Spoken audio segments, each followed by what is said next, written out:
Guys ಎಲ್ಲರಿಗೂ ನನ್ನ ಚಾನಲ್ನಲ್ಲಿ ವೆಲ್ಕಮ್. ಸೊ ಗೈಸ್ ಇವತ್ತಿನ ರೀಡಿಂಗ್ ಬಂದು ಪಿಕ್ ಅ ಕಾರ್ಡ್ ರೀಡಿಂಗ್ ಇರುತ್ತೆ. ಈ ಒಂದು ಪಿಕ್ ಅ ಕಾರ್ಡ್ ರೀಡಿಂಗ್ ಯಾರಿಗೆ ರೆಸನೇಟ್ ಆಗುತ್ತೆ ಅಂದ್ರೆ ಯಾರೆಲ್ಲ 2 ಸೈಡೆಡ್ ಲವರ್ಸ್ ಇದ್ದೀರಾ, ಮದುವೆ ಆಗಿದ್ದೀರಾ, ರಿಲೇಶನ್ಶಿಪ್ ಅಲ್ಲಿ ಇದ್ದೀರಾ, ನಿಮ್ಮ ವ್ಯಕ್ತಿ ಜೊತೆ ಕಮ್ಯುನಿಕೇಶನ್ ಮಾಡ್ತಾ ಇದ್ದೀರಾ ಅಂತ ಹೇಳೋರು ಈ ಒಂದು ರೀಡಿಂಗ್ ನ ನೀವು ನೋಡ್ಕೊಳ್ಳಿ ಅಂತ ನಾನು ಹೇಳ್ಬೋದು.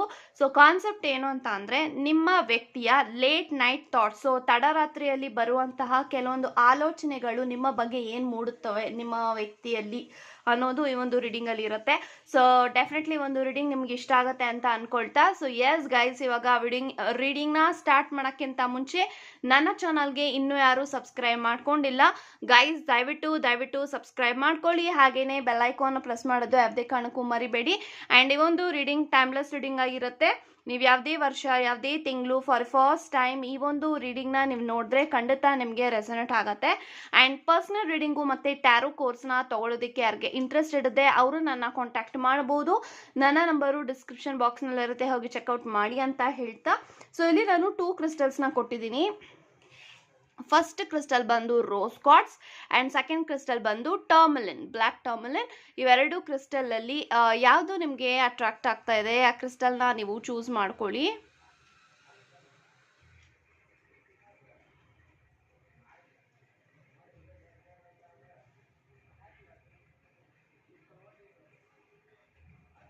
ಐ ಥಿಂಕ್ ಇವಾಗ ನೀವು ಚೂಸ್ ಮಾಡ್ಕೊಂಡಿದ್ದೀರಾ ಅನ್ಕೊಳ್ತೀನಿ. ಚೂಸ್ ಮಾಡದೇ ಇರೋರು ವಿಡಿಯೋನ ಪಾಸ್ ಮಾಡಿಯೂ ಸಹ ಚೂಸ್ ಮಾಡ್ಕೊಳ್ಬೋದು ಅಂತ ಹೇಳ್ತಾ, ಸೊ ಎಸ್ ಗೈಸ್ ಇವಾಗ ರೀಡಿಂಗ್ ನ ಸ್ಟಾರ್ಟ್ ಮಾಡೋಣ. ಓಕೆ ಗೈಸ್, ಯಾರೆಲ್ಲ ರೋಸ್ ಕಾರ್ಡ್ಸ್ ನ ಚೂಸ್ ಮಾಡ್ಕೊಂಡಿದ್ದೀರಾ, ಸೊ ಇವಾಗ ನೋಡೋಣ ನಿಮ್ಮ ವ್ಯಕ್ತಿಯ ತಡರಾತ್ರಿಯ ಆಲೋಚನೆಗಳು ನಿಮ್ಮ ಬಗ್ಗೆ, ನಿಮ್ಮ ಕನೆಕ್ಷನ್ ಬಗ್ಗೆ ಏನು ನಿಮ್ಮ ವ್ಯಕ್ತಿಯ ತಡರಾತ್ರಿಯ ಆಲೋಚನೆಗಳು ಅನ್ನೋದನ್ನ ಇವಾಗ ನೋಡೋಣ. So let's begin.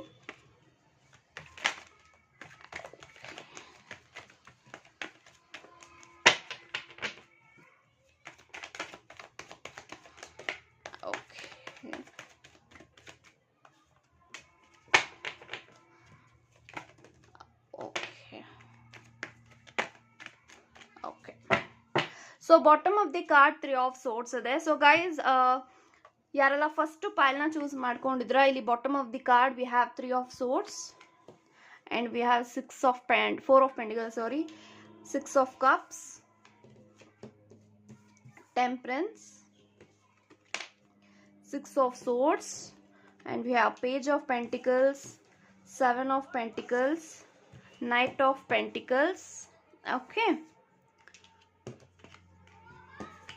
4 of swords, 3 of wands ಮತ್ತೆ 6 of wands. okay, so guys ನನಗೆ ಈ ಎಲ್ಲ ಕಾರ್ಡ್ಸ್ ಪ್ರಕಾರ ಏನು ಇಂಟೆನ್ಷನ್ ಬರ್ತಾ ಇದೆ ಅಂದರೆ, so 3 of swords first income card ಬಂದಿರೋದ್ರಿಂದ ಎಲ್ಲೋ ಒಂದು ಕಡೆ ನಂಗೇನು ಫೀಲ್ ಆಗ್ತಾ ಇದೆ ಅಂದರೆ, ಸೊ ನಿಮ್ಮ ವ್ಯಕ್ತಿಯಿಂದ ನೀವು ತುಂಬಾ ಹರ್ಟ್ ಆಗ್ತಾ ಇದ್ದೀರಾ. ಸೊ ಆ ಒಂದು ಹರ್ಟ್ ಬಗ್ಗೆ, ಪೇಯ್ನ್ ಬಗ್ಗೆ, ಸೊ ನನ್ನಿಂದ ನನ್ನ ವ್ಯಕ್ತಿಗೆ ಪೇಯ್ನ್ ಆಗ್ತಾ ಇದೆ, ಹರ್ಟ್ ಆಗ್ತಾ ಇದೆ, ಅವ್ರಿಗೆ ಬೇಜಾರಾಗ್ತಾ ಇದೆ, ನನ್ನಿಂದ ಅವ್ರಿಗೆ ಅವರು ಖುಷಿ ಪಡ್ತಾ ಇಲ್ಲ ಅನ್ನೋದು ಅವ್ರಿಗೆ ಫೀಲ್ ಆಗ್ತಾ ಇದೆ, ರಿಯಲೈಸೇಷನ್ ಆಗ್ತಾ ಇದೆ. ಎಲ್ಲೋ ಒಂದು ಕಡೆ ಅವರು ನಿಮಗೆ ಟೈಮ್ ಕೊಡೋಕ್ಕಾಗ್ತಾ ಇಲ್ಲ, ಕೆಲಸದಲ್ಲಿ ಬ್ಯುಸಿ ಇದ್ದಾರೆ. ಸೊ ತುಂಬಾ ತಿಂಗಳುಗಳಿಂದ, ವಾರಗಳಿಂದ ಅವರು ನಿಮ್ಮ ಜೊತೆಗೆ ಸರಿಯಾಗಿ ಕಮ್ಯುನಿಕೇಟ್ ಮಾಡ್ತಾ ಇಲ್ಲ, ಸರಿಯಾಗಿ ಮಾತಾಡ್ತಾ ಇಲ್ಲ. ಸೊ ಯಾವಾಗಾದ್ರೂ ನೀವು ಕಾಲ್ ಮಾಡಿದಾಗ, ಮೆಸೇಜ್ ಮಾಡಿದಾಗ ನಾನು ತುಂಬಾ ಬ್ಯುಸಿ ಇದ್ದೀನಿ, ಆಮೇಲೆ ಮಾಡ್ತೀನಿ ಅಂತ ತುಂಬಾ ಸತಿ ನಿಮ್ಮ ಕಾಲ್ಸ್ನ ಅವರು ಸರಿಯಾಗಿ ರೆಸ್ಪಾನ್ಸ್ ಮಾಡದೆ ಅವರು ಕಟ್ ಮಾಡಿದ್ದಾರೆ. ಸೊ ಹಾಗಾಗಿ ನೀವು ಬೇಜಾರಲ್ಲಿದ್ದೀರಾ, ಹರ್ಟ್ ಅಲ್ಲಿದ್ದೀರಾ, ಪೇಯ್ನ್ ಅಲ್ಲಿದ್ದೀರಾ. ಸೊ ಟೈಮ್ ಕೊಡ್ತಾ ಇಲ್ಲ ಅಂತ ಹೇಳಿ ನೀವು ಅರ್ಥ ಮಾಡ್ಕೊಳ್ತಾ ಇದ್ರ ನಿಮ್ಮ ವ್ಯಕ್ತಿ ಎಷ್ಟು ಬ್ಯುಸಿ ಇದ್ದಾರೆ ಅಂತ. ಬಟ್ ಸ್ಟಿಲ್ ನಿಮ್ಮ ವ್ಯಕ್ತಿ ಅವರು ತಡರಾತ್ರಿಯಲ್ಲಿ ಈ ಥರದ್ದೆಲ್ಲ ಯೋಚನೆ ಮಾಡ್ತಾರೆ, ನನ್ನಿಂದ ನನ್ನ ವ್ಯಕ್ತಿಗೆ ತುಂಬ ಪೇನ್ ಆಗಿದೆ, ಅವ್ರಿಗೆ ನೋವು ಆಗಿದೆ. ಸೊ ನಾನು ಮತ್ತೆ ನನ್ನ ಒಂದು ಬಿಹೇವಿಯರ್ ಇಂದ ನನ್ನ ವ್ಯಕ್ತಿಗೆ ಬೇಜಾರು ಮಾಡಬಾರ್ದು ಅನ್ನೋದು ಅವರ ಒಂದು ಯೋಚನೆಗಳಾಗಿದೆ ಅಂತ ಹೇಳ್ಬೋದು. ಸೊ ಎಲ್ಲ ಒಂದು ಕಡೆ ನಿಮ್ಮ ಜೊತೆಗೆ ಟೈಮ್ ಸ್ಪೆಂಡ್ ಮಾಡೋಕ್ಕಾಗ್ತಾ ಇಲ್ಲ, ನಿಮ್ಮ ಜೊತೆಗೆ ಖುಷಿಯಾಗಿ ಟ್ರಾವೆಲ್ ಮಾಡೋಕ್ಕಾಗ್ತಾ ಇಲ್ಲ, ನಿಮ್ಮ ಜೊತೆಗೆ ಡಿನ್ನರ್ ಮಾಡೋಕ್ಕಾಗ್ತಾ ಇಲ್ಲ, ಬ್ರೇಕ್ಫಾಸ್ಟ್ ಮಾಡೋಕ್ಕಾಗ್ತಾ ಇಲ್ಲ. ಸೊ ಐ ಥಿಂಕ್ ನೀವು ಒಟ್ಟಿಗೆ ಯಾವಾಗಲೂ ಇರ್ತಾ ಇದ್ರಿ, ಒಟ್ಟಿಗೆ ನೀವು ಯಾವಾಗಲೂ ಟೈಮ್ ಸ್ಪೆಂಡ್ ಮಾಡ್ತಾ ಇದ್ರಿ. ಸೊ ವೀಕೆಂಡ್ ಬಂತು ಅಂದರೆ ಅಥವಾ ಯಾವುದಾದ್ರೂ ಒಂದು ಒಕೇಶನ್ ಬಂತ ಅಂದರೆ ಡೆಫಿನೆಟ್ಲಿ ನೀವು ಟ್ರಾವೆಲ್ ಮಾಡ್ತಾ ಇದ್ರಿ, ಲಂಚ್ ಮಾಡ್ತಾ ಇದ್ರಿ, ಒಟ್ಟಿಗೆ ಬ್ರಂಚ್ಗೆ ಹೋಗ್ತಾ ಇದ್ರಿ. ಸೊ ಈ ಥರದ್ದೆಲ್ಲನೂ ಕೂಡ ನಿಮ್ಮ ವ್ಯಕ್ತಿ ನಿಮಗೆ ಅದೊಂದು ರೊಟೀನ್ ಥರ ಆಗೋಗ್ಬಿಟ್ಟಿತ್ತು. ಬಟ್ ಸಡನ್ ಆಗಿ ಇವಾಗ ನಿಮ್ಮ ವ್ಯಕ್ತಿ ಬೇರೆ ಕೆಲಸಗಳಲ್ಲಿ ತೊಡಸ್ಕೊಂಡುವಾಗ ನೀವು ತುಂಬ ಲೋನ್ಲಿ ಫೀಲ್ ಮಾಡ್ತಾ ಇದ್ದೀರಾ. ಸೊ ಒಂಟಿತನ ಅಂತ ನಿಮಗೆ ಫೀಲ್ ಆಗ್ತಾ ಇದೆ. ಸೊ ಇದ್ರ ಬಗ್ಗೆ ನಿಮ್ಮ ವ್ಯಕ್ತಿ ಯೋಚನೆ ಮಾಡ್ತಾ ಇದ್ದಾರೆ, ನಾನು ನನ್ನ ವ್ಯಕ್ತಿಗೆ ಒಂಟಿತನನ ಕಾಡೋದಕ್ಕೆ ಬಿಡಬಾರ್ದು, ಅವರ ಜೊತೆಗೆ ನಾನು ಇರಬೇಕು, ಟೈಮ್ ಸ್ಪೆಂಡ್ ಮಾಡಬೇಕು, ಅವ್ರ ಜೊತೆ ಆದಷ್ಟು ನಾನು ಕಾಲ ಕಳಿಬೇಕು ಅನ್ನೋದು ಯೋಚನೆಗಳಲ್ಲಿದೆ. ಸೊ ಡೆಫಿನೆಟ್ಲಿ ಫಿನಾನ್ಷಿಯಲಿ ನೀವು ತುಂಬಾನೇ ಅನ್ಸ್ಟೇಬಲ್ ಆಗ್ತಾ ಇದ್ರ, ಫಿನಾನ್ಷಿಯಲಿ ಬಗ್ಗೆ ನೀವು ತುಂಬಾ ತಲೆ ಕೆಡ್ಸ್ಕೊಳ್ತಾ ಇದ್ರಿ. ನೀವು ಎಷ್ಟೇ ಕಷ್ಟಪಟ್ಟು ದುಡಿತಾ ಇದ್ರು ಕೂಡ ನಿಮ್ಮ ಎಕ್ಸ್ಪೆನ್ಸು ಅನಾವಶ್ಯಕವಾಗಿ ಸ್ಪೆಂಡ್ ಆಗ್ತಾ ಇದೆ. ಸೊ ಅದ್ರ ಬಗ್ಗೆ ನಿಮ್ಮ ವ್ಯಕ್ತಿ ಯೋಚನೆ ಮಾಡ್ತಾ ಇದ್ರೆ ದಟ್ ನನ್ನ ವ್ಯಕ್ತಿಗೆ ಫಿನಾನ್ಷಿಯಲಿ ಸಪೋರ್ಟ್ ಆಗಿ ನಾನು ಇರಬೇಕು, ಫಿನಾನ್ಷಿಯಲಿ ಅವ್ರನ್ನ ನಾನು ಹೆಲ್ಪ್ ಮಾಡಬೇಕು. ಯಾಕೆಂತಂದ್ರೆ ಈ ಹಿಂದೆ ನೀವು ನಿಮ್ಮ ವ್ಯಕ್ತಿಗೆ ಕಷ್ಟ ಅಂತ ಬಂದಾಗ, ಸುಖ ಅಂತ ಬಂದಾಗ ನೀವು ಕೈ ಹಿಡ್ದಿದ್ದೀರಾ ಆ್ಯಂಡ್ ಡೆಫಿನೆಟ್ಲಿ ನಿಮಗೆ ಫಿನಾನ್ಷಿಯಲಿ ನಿಮ್ಮ ವ್ಯಕ್ತಿಗೆ ನೀವು ಹೆಲ್ಪ್ ಮಾಡಿದ್ದೀರಾ. ಬಟ್ ಸ್ಟಿಲ್ ಇವಾಗ ನಿಮ್ಮ ವ್ಯಕ್ತಿ ನಿಮಗೆ ಅವರು ಹೆಲ್ಪ್ ಮಾಡಬೇಕು ಅನ್ನೋ ಒಂದು ಯೋಚನೆಗಳಲ್ಲಿ ಇದ್ದಾರೆ. ಸೊ ನಿಮ್ಮ ಕರಿಯರ್ಗೆ ಸಪೋರ್ಟ್ ಮಾಡಬೇಕು, ನಿಮ್ಮ ಡ್ರೀಮ್ಸ್ಗೆ ಸಪೋರ್ಟ್ ಮಾಡಬೇಕು. ಸೊ ಅವ್ರಿಗೆ ನನ್ನ ಹೆಲ್ಪ್ ಅವಶ್ಯಕತೆ ಇದೆ, ನನ್ನ ಸಪೋರ್ಟ್ ಅವ್ರಿಗೆ ಅವಶ್ಯಕತೆ ಇದೆ, ನನ್ನ ಮೋಟಿವೇಶನ್ ಅವ್ರಿಗೆ ಅವಶ್ಯಕತೆ ಇದೆ. ಅದೆಲ್ಲನೂ ಕೂಡ ಅವರು ಅರ್ಥ ಮಾಡ್ಕೊಳ್ಳೋದಕ್ಕೆ ಟ್ರೈ ಮಾಡ್ತಾ ಇದ್ದಾರೆ. ಸೊ ಡೆಫಿನೆಟ್ಲಿ ನಿಮ್ಮ ವ್ಯಕ್ತಿನೂ ಕೂಡ ನೀವೆಷ್ಟು ಮಿಸ್ ಮಾಡ್ಕೊಳ್ತಿರೋ ಅದೇ ರೀತಿ ಅವರು ಕೂಡ ನಿಮ್ಮನ್ನ ಅಷ್ಟೇ ಮಿಸ್ ಮಾಡ್ಕೊಳ್ತಾ ಇದ್ದಾರೆ. ನಿಮ್ಮ ಜೊತೆಗೆ ತುಂಬಾ ಮಾತಾಡಬೇಕು ಅಂತ ಅವ್ರಿಗೆ ಫೀಲ್ ಆಗ್ತಾ ಇದೆ. ಅವ್ರಿಗೆ ಅವ್ರ ಎಮೋಷನ್ಸ್ನ, ಅವರ ಭಾವನೆಗಳನ್ನ ನಿಮ್ಮ ಹತ್ರ ವ್ಯಕ್ತಪಡಿಸ್ಬೇಕು, ಎಕ್ಸ್ಪ್ರೆಸ್ ಮಾಡಬೇಕು ಅಂತ ಅವರ ಒಂದು ಯೋಚನೆಗಳಲ್ಲಿ ಇದ್ದಾರೆ.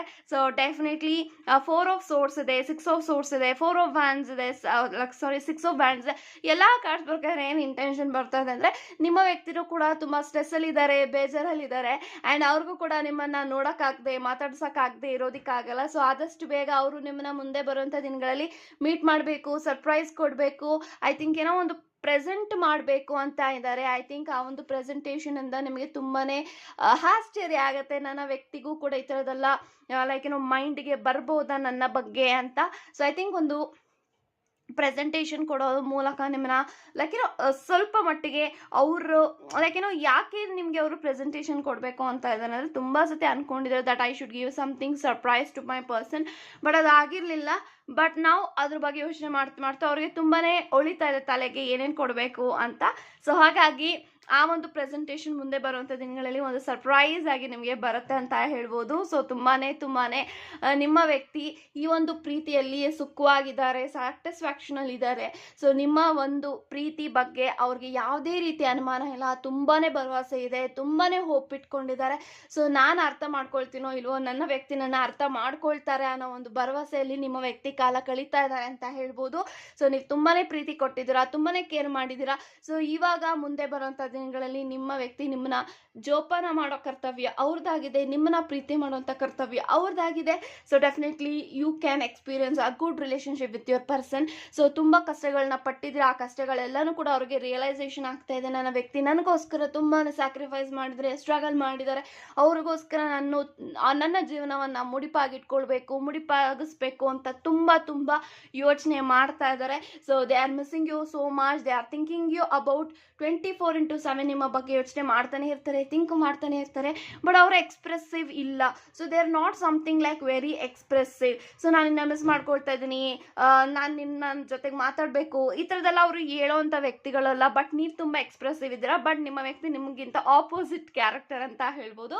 ಬಟ್ ಡೆಫಿನೆಟ್ಲಿ ಮುಂದೆ ಬರೋಂಥ ದಿನಗಳಲ್ಲಿ ಅವ್ರಿಗೆ ಫೀಲ್ ಆಗ್ತಾ ಇದೆ, ನಾನು ಹಿಂಗೆ ಇದ್ರೆ ನನ್ನ ವ್ಯಕ್ತಿಗೆ ಬೇಜಾರಾಗುತ್ತೆ, ನಾನು ಎಕ್ಸ್ಪ್ರೆಸಿವ್ ಆಗಬೇಕು, ಅವ್ರ ಥರನೇ ನಾನು ಕೂಡ ಈ ಒಂದು ರಿಲೇಷನ್ಶಿಪ್ಪಲ್ಲಿ ಏನು ಫೀಲ್ ಮಾಡ್ತೀನಿ, ನಿಮ್ಮಿಂದ ನನಗೆ ಏನು ಫೀಲ್ ಆಗ್ತಾ ಇದೆ ಅದೆಲ್ಲನೂ ಕೂಡ ಎಕ್ಸ್ಪ್ರೆಸ್ ಮಾಡಿದ್ರೆ ಅವ್ರಿಗೂ ಖುಷಿ ಆಗುತ್ತೆ. ನನ್ನ ಒಂದು ಮನಸ್ಸಲ್ಲಿರುವಂಥ ಕೆಲವೊಂದು ಭಾರಗಳು ಕೂಡ ರಿಲೀಸ್ ಆಗುತ್ತೆ ಅಂತ ಯೋಚನೆ ಮಾಡ್ತಾ ಇದ್ದಾರೆ. ಸೊ ಡೆಫಿನೆಟ್ಲಿ ನಿಮ್ಮನ್ನ ಭೇಟಿ ಮಾಡ್ತಾರೆ, ಟೈಮ್ ಸ್ಪೆಂಡ್ ಮಾಡ್ತಾರೆ, ನಿಮ್ಗೆಲ್ಲಾನು ಕೂಡ ಅವರು ಸಪೋರ್ಟಿವ್ ಆಗಿರಬೇಕು ಅಂತ ಇದ್ದಾರೆ, ಯೋಚನೆ ಮಾಡ್ತಾ ಇದ್ದಾರೆ ಅಂತ ಹೇಳ್ತಾ thank you so much guys. Guys ಯಾರೆಲ್ಲ ಬ್ಲ್ಯಾಕ್ ಟರ್ಮಲಿನ ಚೂಸ್ ಮಾಡ್ಕೊಂಡಿದ್ದೀರಾ, ಸೊ ಇವಾಗ ನೋಡೋಣ ನಿಮ್ಮ ವ್ಯಕ್ತಿಯ ಲೇಟ್ ನೈಟ್ ಥಾಟ್ಸ್ ಏನು, ನಿಮ್ಮ ಬಗ್ಗೆ ಬರುವಂತಹ ತಡರಾತ್ರಿ ಆಲೋಚನೆಗಳೇನು, ಪ್ರತಿಯೊಂದೂ ಮಾಹಿತಿನ ಇವಾಗ ತಿಳ್ಕೊಳ್ಳೋಣ. So let's begin.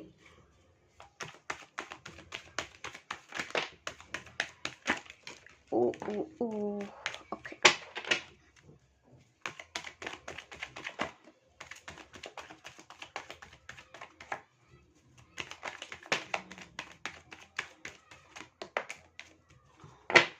Okay. So bottom of the card ನನಗೆ ಏಸ್ ಆಫ್ ಪೆಂಟಿಕಲ್ಸ್ ಇದೆ. ಸೊ ಗೈಸ್ ಯಾರೆಲ್ಲ ಸೆಕೆಂಡ್ ಪೈಲ್ನ ಚೂಸ್ ಮಾಡ್ಕೊಂಡಿದ್ದೀರಾ, ಇಲ್ಲಿ ನಿಮಗೋಸ್ಕರ ಏಸ್ ಆಫ್ ಪೆಂಟಿಕಲ್ಸ್ ಕಾರ್ಡ್ ಬಂದಿದೆ. And we have sun, knight of swords, okay, 2 of pentacles, death card, and okay, moon card, high priestess, King of Wands, 2 of Wands, and we have 4 of Cups and queen of cups. Okay, so guys ನನಗೆ ಈ ಎಲ್ಲ cards ಪ್ರಕಾರ ಏನು intention ಬರ್ತಾ ಇದೆ ಅಂದರೆ, so ಎಲ್ಲೋ ಒಂದು ಕಡೆ ನಿಮ್ಮ ಕನೆಕ್ಷನಲ್ಲಿ ಥರ್ಡ್ ಪಾರ್ಟಿ ಸಿಚುಯೇಷನ್ ಇರಬಹುದು. Third party situation can be anything. So ಇಲ್ಲಿ ನನಗೆ ಮೇಜರ್ಲಿ ಏನು ಕಾಣಿಸ್ತಾ ಇದೆ ಅಂತಂದರೆ, ಎಲ್ಲೋ ಒಂದು ಕಡೆ ನಿಮ್ಮ ಫ್ಯಾಮ್ಲಿಗಳು, ನಿಮ್ಮ ವ್ಯಕ್ತಿಯ ಫ್ಯಾಮ್ಲಿಗಳು ನಿಮಗೆ ತೊಂದರೆಗಳನ್ನ ಮಾಡ್ತಾ ಇದ್ದಾರೆ. ಯಾಕೆ ಅಂತ ಅಂದರೆ, ಎಲ್ಲೋ ಒಂದು ಕಡೆ ನಿಮ್ಮ ಪ್ರೀತಿ ಬಗ್ಗೆ, ನಿಮ್ಮ ಸಂಬಂಧದ ಬಗ್ಗೆ, ನೀವು ಏನು ಪ್ರೀತಿ ಮಾಡ್ತಾ ಇದ್ದೀರಾ ನಿಮ್ಮ ವ್ಯಕ್ತಿನ, ಏನು ಅವ್ರ ಜೊತೆಗೆ ನೀವು ಟೈಮ್ ಸ್ಪೆಂಡ್ ಮಾಡ್ತಾ ಇದ್ರಾ, ಕಾಲ್ ಮಾಡ್ತಾ ಇದ್ರಾ, ಮೆಸೇಜ್ ಮಾಡ್ತಾ ಇದ್ರಾ, ಐ ಥಿಂಕ್ ಎಲ್ಲ ವಿಚಾರಗಳು ನಿಮ್ಮ ಮನೆಗಳಲ್ಲಿ ಗೊತ್ತಾಗಿರ್ಬೋದು. ಸೊ ಎಲ್ಲ ಒಂದು ಕಡೆ ನಿಮ್ಮ ಇಂಟರ್ ಕ್ಯಾಸ್ಟ್ ಆಗಿರೋದ್ರಿಂದ, ಸೊ ನಿಮ್ಮ ಟ್ರೆಡಿಷನ್ನೇ ಬೇರೆ, ಅವರ ರಿಲಿಜಿಯನ್ನೇ ಬೇರೆ. ಐ ಥಿಂಕ್ ರಿಲಿಜನ್ ಅನ್ನೋದಕ್ಕಿಂತ ಇಲ್ಲಿ ಪದ್ಧತಿಗಳು ನಿಮ್ಮಿಬ್ಬರ ಮನೆಯಲ್ಲಿ ಬೇರೆ ಬೇರೆ ಆಗಿರ್ಬೋದು. ಸೊ ನಿಮ್ಮ ವ್ಯಕ್ತಿ ತುಂಬಾನೇ ತಲೆ ಕೆಡ್ಸ್ಕೊಂಡಿದ್ದಾರೆ. ಸೊ ನಮ್ಮ ಕನೆಕ್ಷನ್ ಏನ್ ಆಗಬಹುದು, ಮುಂದೆ ನಾವಿಬ್ರು ದೂರ ಆಗ್ತೀವ, ಸಪ್ರೇಷನ್ ಆಗ್ತೀವ, ಬ್ರೇಕಪ್ ಆಗ್ಬಿಡ್ತೀವ, ಸೊ ನಮ್ಮಿಬ್ರನ್ನ ದೂರ ಮಾಡ್ಬಿಡ್ತಾರ ನಮ್ಮ ಮನೆಯವರು. ಸೊ ನಿಮ್ಮ ವ್ಯಕ್ತಿಗೆ ಸರಿಯಾಗಿ ನಿದ್ದೆ ಬರ್ತಾ ಇಲ್ಲ, ಊಟ ಸೇರ್ತಾ ಇಲ್ಲ.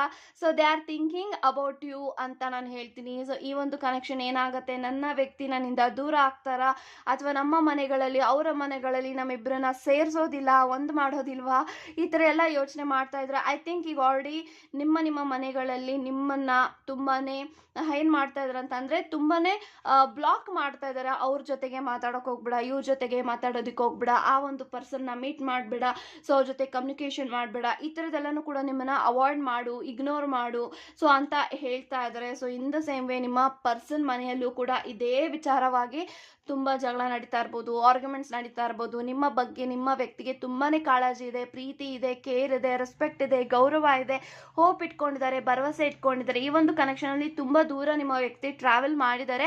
ಸೊ ಇವಾಗ ನಿಮ್ಮನ್ನ ಕಳ್ಕೊಳ್ಳೋದಕ್ಕೆ ಆ ಒಂದು ವ್ಯಕ್ತಿಗೆ ಚೂರು ಇಷ್ಟ ಇಲ್ಲ. ಐ ಥಿಂಕ್ ಮುಂದೆ ಬರುವಂತ ದಿನಗಳಲ್ಲಿ so they will take an action towards you ಅಂತ ನಾನು ಹೇಳ್ಬೋದು. So I think death card ಇದೆ. ಸೊ ನಿಮ್ಮ ಕನೆಕ್ಷನ್ ಟ್ರಾನ್ಸಿಷನ್ಗೆ ಹೋಗ್ತಾ ಇದೆ. ಐ ಥಿಂಕ್ ನಿಮ್ಮ ವ್ಯಕ್ತಿ ಮ್ಯಾಕ್ಸಿಮಮ್ ಟ್ರೈ ಮಾಡ್ತಾರೆ. ಸೊ ಏನ್ ಇವಾಗ ಅಪೋಸ್ ಮಾಡ್ತಾ ಇದ್ದಾರೆ ನಿಮ್ಮ ಕನೆಕ್ಷನ್ಗೋಸ್ಕರ, ನಿಮ್ಮ ಇಬ್ಬರ ಮನೆಗಳಲ್ಲಿ ಅದನ್ನ ಸರಿಪಡಿಸೋದಕ್ಕೆ ಅವರು ನೋಡ್ತಾರೆ. ಸೊ ಅದನ್ನೇ ಯೋಚನೆ ಮಾಡ್ತಾರೆ, ಹೇಗೆ ಸರಿಪಡಿಸೋದು, ಹೇಗೆ ನಮ್ಮ ಇಬ್ಬರ ಮನೆಯನ್ನ ಕನ್ವಿನ್ಸ್ ಮಾಡೋದು, ಹೇಗೆ ನಮ್ಮ ವ್ಯಕ್ತಿನ ನಾನು ಹಿಂದೆ ಪಡ್ಕೊಳ್ಳೋದು, ಈ ಥರದ ಯೋಚನೆ ಮಾಡ್ತಾ ಇದ್ರೆ. ಸೊ ಐ ಥಿಂಕ್ ನೀವು ನಿಮ್ಮ ವ್ಯಕ್ತಿ ಜೊತೆಗೆ ಕಮ್ಯುನಿಕೇಶನ್ ಅಲ್ಲೇ ಇದ್ದೀರಾ, ಮಾತಾಡ್ತಾ ಇದ್ರಾ, ಒಬ್ರಿಗೊಬ್ರು ಫೀಲಿಂಗ್ಸ್ನ ಶೇರ್ ಮಾಡ್ತಾ ಇದ್ರ, ನೀವು ಸ್ಟಾಪ್ ಮಾಡಿಲ್ಲ. ಸೊ ಎಲ್ಲ ಒಂದು ಕಡೆ ನಿಮ್ಮ ಫ್ಯಾಮಿಲಿಗಳಲ್ಲೂ ಕೂಡ ಅವ್ರಿಗೆ ಇಷ್ಟ ಇದೆ, ಬಟ್ ಸೊ ನಿಮ್ಮದು ಅವ್ರದ್ದು ಬೇರೆ ಬೇರೆ ಕ್ಯಾಸ್ಟ್, ರಿಲಿಜನ್ ಅಂತ ಬಂದಾಗ ಐ ಥಿಂಕ್ ನಿಮ್ಮ ಒಂದು ಪ್ರೀತಿಗೋಸ್ಕರ ಅವರು ತ್ಯಾಗ ಮಾಡೋದಕ್ಕೆ ಅವರು ಇವಾಗ ಸದ್ಯಕ್ಕೆ ರೆಡಿ ಇಲ್ಲ ಅಂತ ನಾನು ಹೇಳ್ಬೋದು. ಸೊ ಹಾಗಾಗಿ ಈ ಥರದ್ದೆಲ್ಲನೂ ಕೂಡ ನಿಮಗೆ ಪ್ರಾಬ್ಲಮ್ಸ್ ಆಗ್ತಾ ಇದ್ರೂ ಕೂಡ ಸೊ ನಿಮ್ಮ ಕನೆಕ್ಷನಲ್ಲಿ ನೀವು ಓಪ್ಸ್ ಇಟ್ಕೊಂಡಿದ್ರಾ, ಪೇಷನ್ಸ್ ಇಂದ ಇದ್ರಾ, ಪಾಸಿಟಿವ್ ಆಗಿದ್ರಾ, ಸೊ ಏನೇ ಆದರೂ ಕೂಡ ನಮ್ಮ ಮನೆಯವರ ವಿರುದ್ಧವಾಗಿ ನಾವು ಹೋಗಬಾರ್ದು ಅಂತ ಇದ್ರಾ. ಬಟ್ ಖಂಡಿತ ಮುಂದೆ ಬರುವಂಥ ದಿನಗಳಲ್ಲಿ ನಿಮ್ಮ ಒಂದು ವ್ಯಕ್ತಿಯಿಂದ ನಿಮಗೆ ಡೆಫಿನೆಟ್ಲಿ ನೀವೇನು ಅನ್ಕೊಂಡಿದ್ರೆ ಅದೆಲ್ಲನೂ ಕೂಡ ಸಿಗುತ್ತೆ ಅಂತ ಹೇಳ್ಬೋದು. ಸೊ ಮ್ಯಾರೇಜ್ ಕಮಿಟ್ಮೆಂಟ್ ಅಂತೂ ಖಂಡಿತ ಸಿಗುತ್ತೆ. ಬಿಕಾಸ್ ಯಾಕಂತಂದರೆ ಸನ್ ಕಾರ್ಡ್ ಇದೆ, ಎಸ್ ಆಫ್ ಪೆಂಟಿಕಲ್ಸ್ ಇದೆ. ಸೊ ಎಲ್ಲ ಕಾರ್ಡ್ಸ್ ನನಗೆ ಏನು ಫೀಲ್ ಬರ್ತಾ ಇದೆ ಅಂತಂದರೆ, ಸೊ ಸಮಥಿಂಗ್ ನಿಮ್ಮ ಒಂದು ವ್ಯಕ್ತಿ ನಿಮ್ಮನ್ನ ಮದುವೆ ಆದರೆ ನಿಮ್ಮನ್ನೇ ಆಗಬೇಕಂತ ಅವ್ರು ಆಲ್ರೆಡಿ ಫಿಕ್ಸ್ ಆಗಿರೋದ್ರಿಂದ ಅವರ ಮನೆಯಲ್ಲಿ ತುಂಬ ಒಪ್ಸೋಂಥ ಪ್ರಯತ್ನ ಪಡ್ತಾರೆ, ನಿಮ್ಮ ಮನೆಯವ್ರನ್ನ ಒಪ್ಸೋಂಥ ಪ್ರಯತ್ನ ಪಡ್ತಾರೆ. ಐ ಥಿಂಕ್ ತುಂಬಾ ರಿಸ್ಕ್ ತೊಗೊಳೋದಕ್ಕೆ ನಿಮ್ಮ ವ್ಯಕ್ತಿ ರೆಡಿ ಇದ್ದಾರೆ. ಸೊ ಇದೆಲ್ಲ ಯೋಚನೆ ಮಾಡ್ತಾ ಮಾಡ್ತಾ ಮಾಡ್ತಾ ಅವ್ರಿಗೆ ಟೈಮ್ ಹೋಗೋದೇ ಗೊತ್ತಾಗ್ತಾ ಇಲ್ಲ. ಯಾವಾಗ ಟೈಮ್ ಆಗುತ್ತೆ, ಯಾವಾಗ ಬೆಳಗ್ಗೆ ಆಗುತ್ತೆ, ಯಾವಾಗ ರಾತ್ರಿ ಆಗುತ್ತೆ ಅನ್ನೋದೇ ಗೊತ್ತಾಗಲ್ಲ. ಅಷ್ಟು ಯೋಚನೆ ಮಾಡ್ತಾ ಮಾಡ್ತಾ ಅವ್ರಿಗೆ ಸರಿಯಾಗಿ ಊಟ ಸೇರ್ತಾ ಇಲ್ಲ, ಸರಿಯಾಗಿ ನಿದ್ದೆ ಅವ್ರಿಗೆ ಬರ್ತಾ ಇಲ್ಲ. ಸೊ ತುಂಬಾ ವೀಕ್ ಆಗ್ತಾ ಇದ್ದಾರೆ. ಸೊ ಎಲ್ಲರೂ ಕೂಡ ಮುಂದೆ ನಿಮ್ಮ ವ್ಯಕ್ತಿ ನಿಮ್ಮ ಕನೆಕ್ಷನಲ್ಲಿ ತುಂಬಾನೇ ರಿಸ್ಕ್ ತಗೊಳ್ತಾರೆ, ಆಕ್ಷನ್ ತಗೊಳ್ತಾರೆ, ಮದ್ವೆಗೆ ಒಪ್ಪಿಸ್ತಾರೆ. Definitely you are going to be married soon ಅಂತ ನಾನು ಹೇಳ್ಬೋದು. ಸೊ ಯಾರೆಲ್ಲ ಇನ್ನೂ ಮದುವೆ ಆಗಿಲ್ಲ, ಪ್ರೀತಿಯಲ್ಲಿದ್ದೀರಾ, ಪ್ರೀತಿ ಮನೆಯವ್ರಿಗೆ ಗೊತ್ತಾಗಿದೆ, ಅಪೋಸಿಷನ್ ಮಾಡ್ತಾ ಇದ್ದಾರೆ ಅಂತ ಅಂದರೆ ಯೋಚನೆ ಮಾಡಕ್ಕೆ ಹೋಗ್ಬಿಡಿ. ಪೇಷನ್ಸ್ ಇಂದ ಇರಿ, ಪಾಸಿಟಿವ್ ಆಗಿರಿ. ಎವ್ರಿಥಿಂಗ್ ಇಸ್ ಮ್ಯಾನಿಫೆಸ್ಟಿಂಗ್ ಅಂತ ನಾನು ಹೇಳ್ತೀನಿ. ಸೊ ನಿಮ್ಮ ಇಬ್ಬರ ಎನರ್ಜಿನೂ ಕೂಡ ಮ್ಯಾನಿಫೆಸ್ಟ್ ಆಗುತ್ತೆ. ಸೊ ನಿಮ್ಮ ಮ್ಯಾನಿಫೆಸ್ಟೇಷನ್ ಮದುವೆ ಬಗ್ಗೆ ಇದ್ರೆ ಅದು ಖಂಡಿತ ಮ್ಯಾನಿಫೆಸ್ಟ್ ಆಗುತ್ತೆ ಅಂತ ಹೇಳ್ತೀನಿ. ಸೊ ಈ ಒಂದು ಪೊಸಿಷನ್ ಅಲ್ಲಿ ಏನಿದ್ದೀರಾ, ಸೊ ಖಂಡಿತ ಭರವಸೆ ಇಡಿ, ನಿಮ್ಮ ಒಂದು ಕನೆಕ್ಷನ್ ಮೇಲೆ ಟ್ರಸ್ಟ್ ಇಟ್ಕೊಳ್ಳಿ. ಟ್ರಸ್ಟ್ ದಿಸ್ ಪ್ರಾಸೆಸ್ ಅಂತ ಹೇಳ್ತೀನಿ. ಐ ಥಿಂಕ್ ಇದೆಲ್ಲಾನು ಬರೋದು ಒಳ್ಳೇದಕ್ಕೆ ಅಂತ ಹೇಳ್ಬೋದು. ಸೊ ಏನೇ ಒಂದು ups and downs, problems, complications ಇದೆಲ್ಲ ಏನಕ್ಕೆ ಬರ್ತಾ ಇದೆ, ನೀವೆಷ್ಟು ಸ್ಟ್ರಾಂಗ್ ಇದ್ದೀರಾ, ನಿಮ್ಮ ಪ್ರೀತಿ ಎಷ್ಟು ಸ್ಟ್ರಾಂಗ್ ಇದೆಯಾ ಅಂತೆಲ್ಲಾನು ಕೂಡ ಗೊತ್ತಾಗ್ಲಿ ಅನ್ನೋ ಕಾರಣಕ್ಕೆ. ಸೊ ಡೆಫಿನೆಟ್ಲಿ ನಿಮ್ಮ ವ್ಯಕ್ತಿ ಅಂತೂ ತುಂಬಾನೇ ಸ್ಟ್ರಾಂಗ್ ಇದೆ. ಸೊ ನೀವು ಈ ಒಂದು ಕನೆಕ್ಷನ್ ಗಿವ್ ಅಪ್ ಮಾಡಲ್ಲ ಅನ್ನೋ ಭರವಸೆ ನಿಮ್ಮ ವ್ಯಕ್ತಿಗಿದೆ. ಅದನ್ನ ಯೋಚನೆ ಮಾಡ್ಕೊಂಡು ಅದೆಲ್ಲ ಗಮನದಲ್ಲಿ ಇಟ್ಕೊಂಡು ಡೆಫಿನೆಟ್ಲಿ ಮುಂದೆ ಬರುವಂತ ದಿನಗಳಲ್ಲಿ ಅವರು ನಿಮಗೆ ಮ್ಯಾರೇಜ್ ಕಮಿಟ್ಮೆಂಟ್ ಕೊಡ್ತಾರೆ. ಮ್ಯಾರೇಜ್ಗೋಸ್ಕರ ಯಾರೆಲ್ಲ ಅಪೋಸ್ ಮಾಡ್ತಿದ್ರೆ ಅವರೆಲ್ಲ ಬಂದು ನಿಮ್ಮ ಹತ್ರ ಪಾಸಿಟಿವ್ ಆಗಿ ಮದುವೆ ಬಗ್ಗೆ ಮಾತಾಡ್ತಾರೆ. ಅದೆಲ್ಲಾನು ಕೂಡ ನಿಮ್ಮ ವ್ಯಕ್ತಿ ಜವಾಬ್ದಾರಿ ತಗೊಳ್ತಾರೆ. ರೆಸ್ಪಾನ್ಸಿಬಲ್ ಹೋಲ್ಡರ್ ಈ or she will take a responsible ಅಂತ ಹೇಳ್ತಾ, ಸೊ ಡೆಫಿನೆಟ್ಲಿ ನಿಮ್ಮ ವ್ಯಕ್ತಿ ನಿಮ್ಮ ಬಗ್ಗೆ ತುಂಬ ಹೋಪ್ಸ್ ಇಟ್ಕೊಂಡಿದ್ದಾರೆ. ಯಾವುದೇ ಕಾರಣಕ್ಕೂ ನೀವು ಗಿವ್ ಅಪ್ ಮಾಡಲ್ಲ, ಹಿಂದುಳಿಯಲ್ಲ ಅಂತ ಭರವಸೆಯಲ್ಲಿ ಇದ್ದಾರೆ. ಸೊ ನೀವು ಕೂಡ ಗಿವ್ ಅಪ್ ಮಾಡೋಕೆ ಹೋಗ್ಬಿಡಿ. ಐ ಥಿಂಕ್ ನೀವು ಗಿವ್ ಅಪ್ ಮಾಡಲ್ಲ. ನೀವು ಎಷ್ಟೇ ಕಷ್ಟ ಬಂದರೂ ಈ ಒಂದು ವ್ಯಕ್ತಿನ ನಾನು ಪಡ್ಕೊಳ್ಳೇಬೇಕು ಅಂತ ಇದ್ದೀರಾ ಅಂತ ಹೇಳ್ಬೋದು. ಸೊ ಎಸ್ ಗೈಸ್, ಇದಾಗಿತ್ತು ನಿಮ್ಮ ವ್ಯಕ್ತಿಯ ಲೇಟ್ ನೈಟ್ ಥಾಟ್ಸ್. ಇಷ್ಟ ಆಗಿದ್ರೆ, ರೆಸೊನೇಟ್ ಆಗಿದ್ರೆ ಖಂಡಿತ ಕಮೆಂಟಲ್ಲಿ ಮೆನ್ಷನ್ ಮಾಡೋದನ್ನ ಮಾತ್ರ ಎಂದಿಗೂ ಮರೆಯಕ್ಕೆ ಹೋಗ್ಬೇಡಿ ಅಂತ ಹೇಳ್ತಾ, God bless you and take care guys.